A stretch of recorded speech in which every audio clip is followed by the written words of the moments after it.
샬롬. 오늘도 하나님 말씀 앞에 나오신 여러분 환영합니다. 우리 함께 기도하도록 하겠습니다.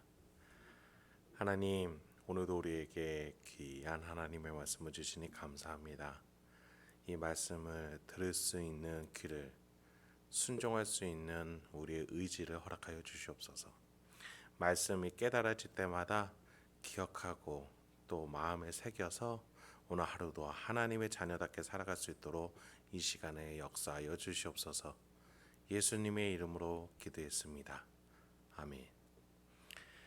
오늘 함께 살펴볼 말씀 잠언 3장 23절에서 35절, 잠언 3장 23절에서 35절까지 함께 살펴보도록 하겠습니다. 오늘도 성실하신 우리 아버지 하나님을 찬양합니다. 우리 아버지께서는 우리에게 자녀에게 훈계하듯이 항상 우리 심령 가운데 가르침을 주고 계십니다.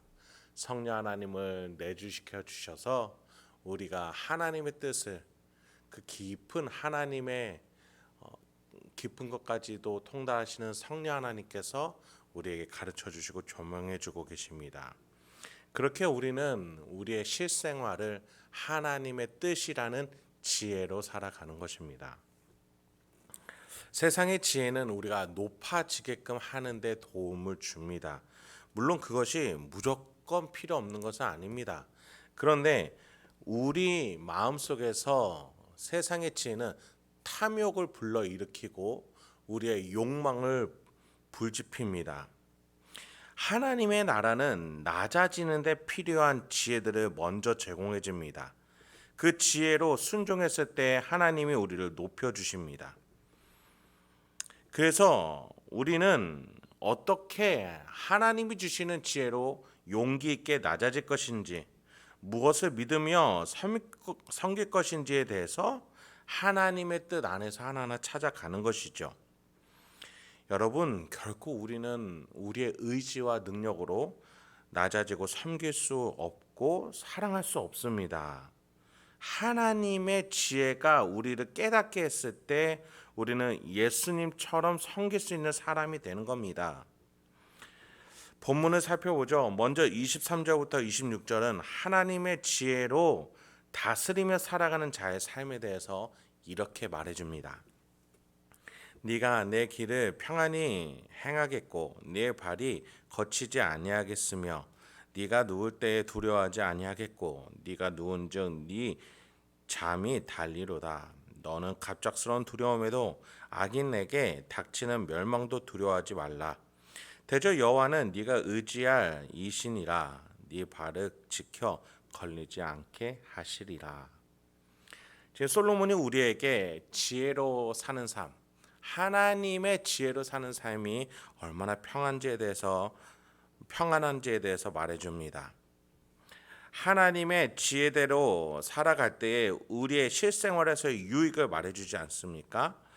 우리가 살아가는 데 있어서 왜 장애물이 없겠습니까? 그러나 하나님의 지혜는 장애물이 없게 해주며 두려움으로 잠을 못 자거나 수면제를 먹으며 버티는 인생이 아니라고 말해줍니다.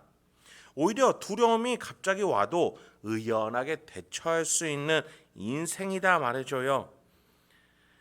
그래서 하나님의 지혜로 우리는 이 든든한 지혜로 낮아질 수 있는 거예요. 여유를 가질 수 있는 거죠. 의연하게 대처할 수 있는 겁니다. 솔로몬은 그 다음에 어떻게 물질과 이웃에 대해서 지혜롭게 살 것인지에 대해서도 말해줍니다.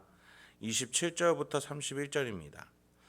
내 손이 선을 베풀 힘이 있거든 마땅히 받을 자에게 베풀기를 아끼지 말며 네게 있거든 이웃에게 이르기를 갔다가 다시 오라 내일 주겠노라 하지 말며 네 이웃이 네 곁에서 평안히 살거든 그를 해하려고 꾀하지 말며 사람이 네게 악을 행하지 아니하였거든 까닭 없이 더불어 다투지 말며 포악한 자를 부러워하지 말며 그의 어떤 행위도 따르지 말라.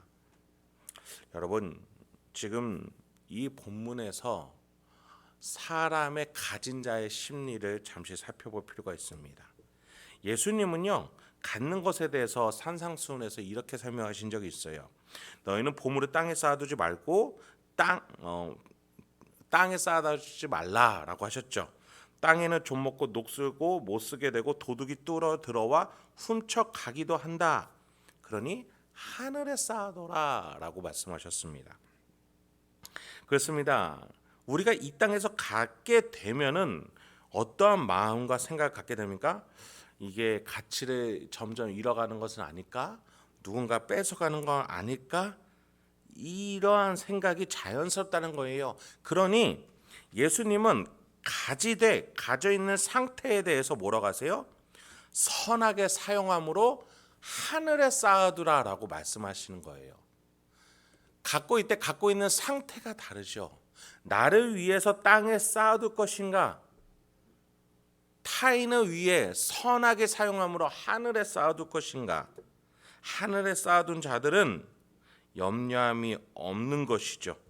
왜냐하면 도둑이 들어와 훔칠 수 없고 녹슬거나 좀먹는 일이 없기 때문입니다. 그래서 예수님은 가지고 있을 것이 아니라 하늘에 쌓아두라, 즉 하늘의 원리대로 가진 것을 사용할 것을 얘기해 주셨죠. 그것이 선한 일을 위해 쓸 수도 있고 다른 누군가를 섬기기 위해 사용할 수도 있으며 다른 누군가를 사랑하며 하나님이 주신 지혜로 이용할 수도 있습니다. 그게 바로 지금 솔로몬이 27절부터 31절까지 말한 것입니다. 나를 위해 가지는 것은 나를 불안하게 만들 거예요. 그러나 하나님의 원리대로 타인과 하나님을 위해서 사용할 때 그 선한 행위로 하나님을 갚아주실 것을 믿는 지혜가 있는 자들은 의연하고 용기 있게 이 상황들을 대처하며 나누며 살아간다는 것이죠. 여러분, 결국 지금 내가 무엇을 위해서 사는가 돌아봐야 합니다. 가지기 위해서 살아가는가? 그렇다면 불안한 인생이 이어가겠죠. 그러나 하나님의 뜻, 다스림, 지혜로 살아가기 위해 가진 것을 나누고 베푸는 자의 삶은 평안하고 또 평안할 것입니다. 32절부터 35절입니다. 대저 패역한 자는 여호와께서 미워하시나 정직한 자에게는 그의 교통하심이 있으며 악인의 집에는 여호와의 저주가 있거니와 의인의 집에는 복이 있으리라. 진실로 그는 거만한 자를 비웃으시며 겸손한 자에게 은혜를 베푸시나니 지혜로운 자는 영광을 기업으로 받거니와 미련한 자의 영달함은 수치가 되느니라. 하나님의 지혜와 뜻을 향해 살아가며 낮아지고자 하는 자에게 하나님은 평온과 화평을 주십니다. 그러나 하나님과 상관없이 살아가는 자에게는 너무나도 명확하게 말해요. 저주가 있을 것이다. 그를 비웃으실 것이며 미워할 것이며 수치스러운 삶을 살게 할 것이다. 너무나 분명하게 얘기했죠. 그러나 반면에 하나님의 뜻을 가지고 살아가는 자에게는 교제함과 교통함이 있을 것이라고 말합니다. 그것이 신과의 교제, 성부, 성자, 성령 하나님과 교제를 말한다는 의미에서 놀랍죠. 또 복은 자연스럽게 있을 것이며 은혜로운 미소를 하나님이 띄우실 것이며 우리의 인생을 그렇게 바라보실 것이다.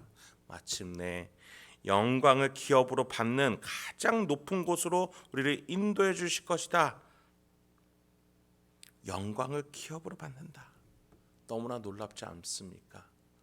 성경 전체는 낮아지면 높아지는 그 원리로 그것을 지혜라고, 그것을 하나님의 섭리라고 말해주고 있습니다. 여러분, 내가 처한 상황 속에서 그리고 내가 가진 환경에서 하나님과 함께 고민하십시오. 결코 우리의 힘으로는 신자답게 살아갈 수 없습니다. 내 안에 성부 하나님의 섭리와 예수님의 보혈과 성령 하나님의 임재가 있습니다. 그분과 함께 고민하십시오. 그분들이 나에게 하신 것들을 기억하면 내가 어떻게 해야 될지 고민하십시오. 그 속에 지혜를 주실 것이며 용기와 확신을 주실 겁니다. 그것으로 낮아지고 섬기고 희생하고 사랑하는 삶을 향해 나아가십시오. 여러분 인생의 평안과 화평, 그 어떠한 심리적인 약물보다도 더 놀라운 것들을 주실 겁니다. 그리고 마침내 여러분을 높여주실 것입니다. 그 풍성한 인생으로 오늘 하루도 저와 함께 달려가시길 주님의 이름으로 축원드립니다. 함께 기도하도록 하겠습니다. 하나님, 오늘도 우리에게 귀한 하나님의 말씀을 주시니 감사합니다. 이 말씀을 통해서 다시 한번 우리가 예수와 같은 삶으로, 하나님이 기뻐하시는 삶으로, 성령 하나님이 인도하시는 삶으로 달려나가길 소망합니다.